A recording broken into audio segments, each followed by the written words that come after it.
Estoy aquí.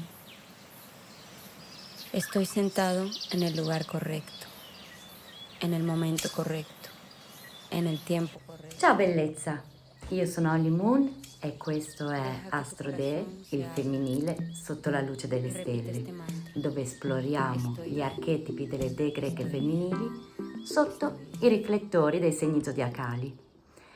Oggi giungiamo alla terza dea vergine indipendente e si tratta di Estia, la dea del focolare. Allora, vi faccio vedere qua l'immagine realizzata da Claudia, come al solito perfetta, che ha catturato completamente l'essenza di questa dea, perché andremo proprio ad esplorare l'archetipo della dea del focolare. Lei rappresenta la purezza e la completezza ed oggi andremo a vedere l'incarnazione della purezza tramite questo archetipo. Si tratta appunto di una dea vergine, quindi sappiamo dee vergini indipendenti e autosufficienti, che si connette molto bene al segno della bilancia, grazie alla sua capacità di mantenere l'indipendenza emotiva, creando sempre delle relazioni. Estia rappresenta l'intimità, la quiete interiore e la concentrazione spirituale. È l'archetipo della donna che trova significato nel suo spazio sacro interiore, nella connessione con il sé autentico. Estia non cerca approvazione esterna, ma piuttosto una pace interiore che è il fulcro della sua esistenza. La bilancia, segno governato da Venere, è noto per il suo forte desiderio di equilibrio e armonia, specialmente nelle relazioni. La bilancia è spesso focalizzata sul creare connessioni armoniose con gli altri, cercando appunto la bellezza, la giustizia e l'armonia nelle sue interazioni. Tuttavia c'è bisogno di trovare equilibrio tra il suo mondo interno e quello esterno. La connessione tra Estia e la bilancia si manifesta nel bisogno di bilanciare la vita interiore con quella sociale. Mentre la bilancia può essere molto orientata verso gli altri, l'archetipo Estia invita a trovare quel punto di stabilità interiore. Entrambi, sia Estia che il segno zodiacale della bilancia, incoraggiano a una riflessione profonda e la creazione di un focolare spirituale che alimenta l'armonia sia all'interno che nelle relazioni. Estia rappresenta la purezza dell'anima, che rimane immutabile nonostante le vicissitudini esterne, perché è radicata nella propria contemplazione e connessione profonda con il proprio centro. La sua purezza è di tipo spirituale, la ricerca di una vita tranquilla e stabile. Infatti Estia si accompagna molto bene ad altri archetipi. L'archetipo Estia ci viene in aiuto quando dentro di noi sentiamo attivo una dea in particolare. Posso portare un esempio, come quello dell'archetipo Era, quello della moglie. Diciamo che se vi è in una donna molto forte questo tipo di reazione durante le relazioni, saper integrare l'archetipo Estia è quello che ci aiuta ad avere una mente saggia, a poter mantenere più autocontrollo e disciplina e magari permettere alla donna che incarna l'archetipo Era di non finire in sfuriate esagerate, riuscirà a mantenere il controllo. E perché Estia è vista come la vecchia saggia? Perché lei è una dea di prima generazione, lei è figlia di Rea e Crono, quindi sorella di Zeus, Poseidone, Ade, Era, tutte dee di prima generazione, ma è la meno conosciuta perché lei, essendo una dea vergine, non si è voluta immischiare in faccende amorose o belliche. Quindi diciamo che per quello che è il contesto delle storie greche è rimasta abbastanza in disparte, ma non per questo non rispettata. Tutt'altro, molte delle donazioni più pregiate venivano fatte proprio alla dea Estia, perché era colei che avrebbe protetto il focolare casalingo.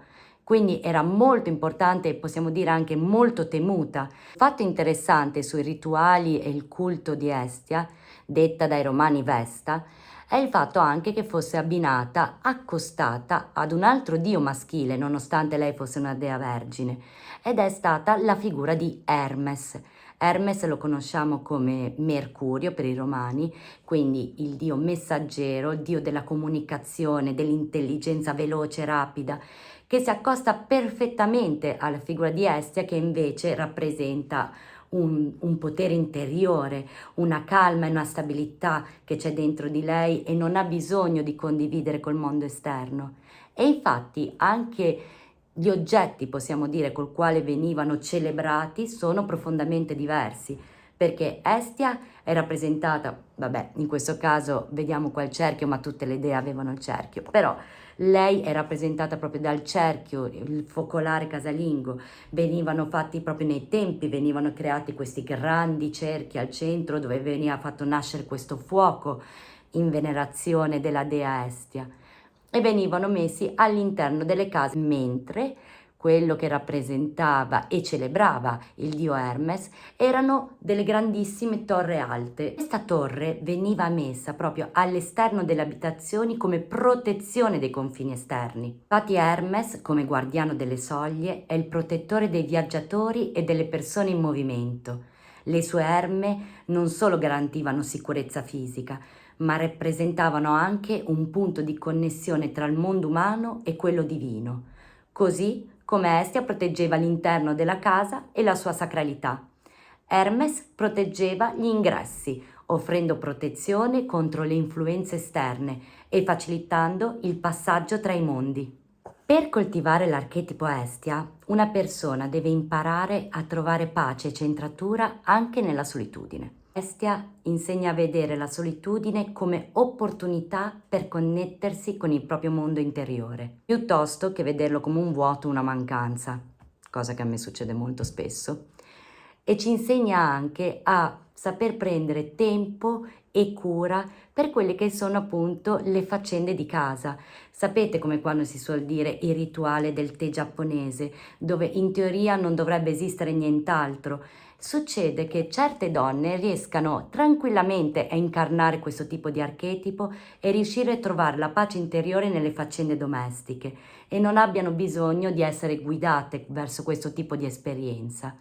Mentre altre donne, magari come posso essere io, che incarnano molto di più un archetipo Artemide, che essendo anche lei una dea vergine, quindi l'indipendenza, l'autocontrollo le siano ben noti, non abbia bisogno per forza del sostegno esterno, ma vedono le faccende proprio in modo diverso. Mentre una Estia si può perdere completamente, immergersi in un'esperienza come quella del lavare i piatti o ripiegare i vestiti e scoprire il suo mondo interiore, un Artemide affronterà queste faccende cercando di sbregarle il prima possibile, perché non vedrà l'ora di compiere la nuova attività.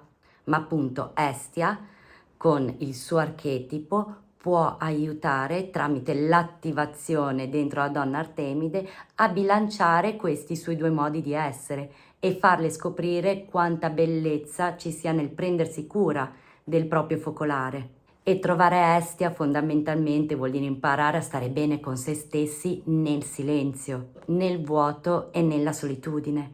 E queste caratteristiche ritornano molto utili alle donne del segno della bilancia, che conoscono molto bene cosa vuol dire l'armonia e la pace in se stessi, ma faticano magari ad escludere le relazioni con gli altri, essendo così connessi al mondo esterno. Ed ora possiamo esplorare quelli che sono i lati luce e i lati ombra di una Estia connessa al segno della bilancia. Primo lato luce, io ho riconosciuto l'equilibrio interiore ed esteriore, perché la bilancia in connessione con Estia eccelle nel mantenere un equilibrio tra il mondo esterno e quello interno.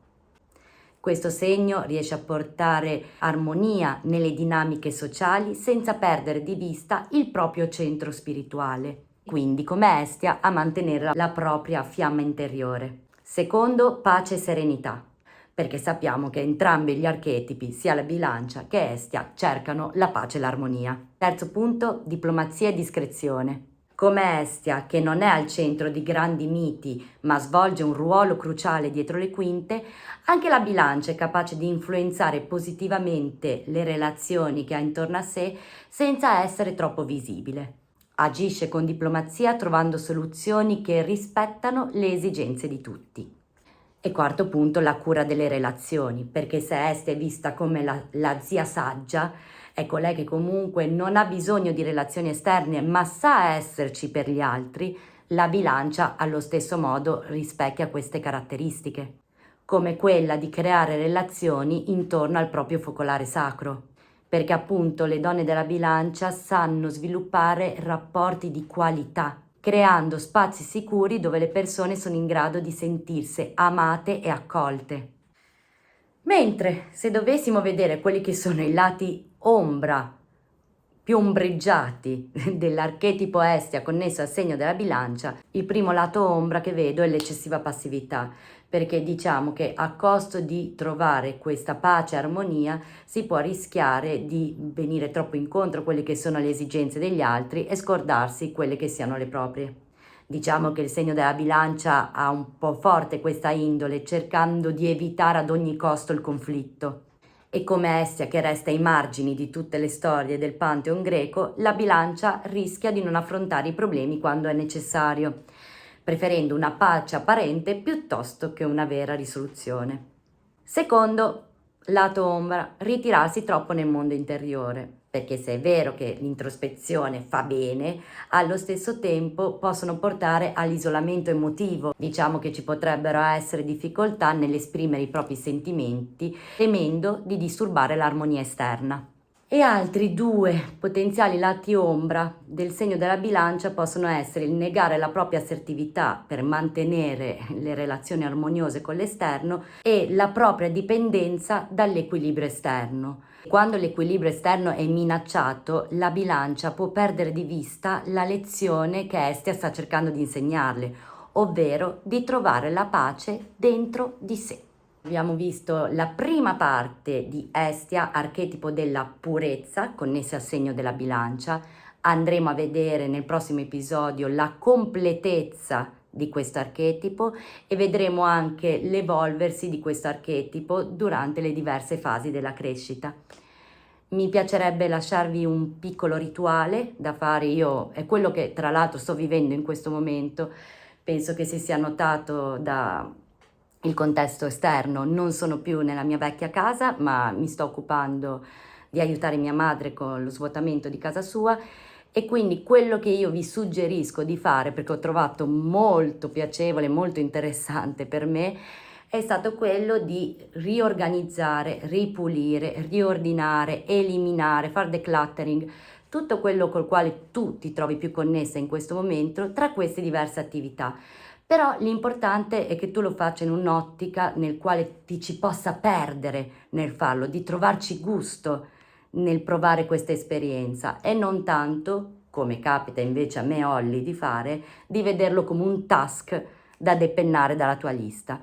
Fare qualcosa che accenda il tuo focolare interiore, in realtà ci può essere anche solo lavare i piatti, svuotare la lavastoviglie, qualsiasi attività di cura della casa che però non venga più vista come un to-do list, togliere dalla lista.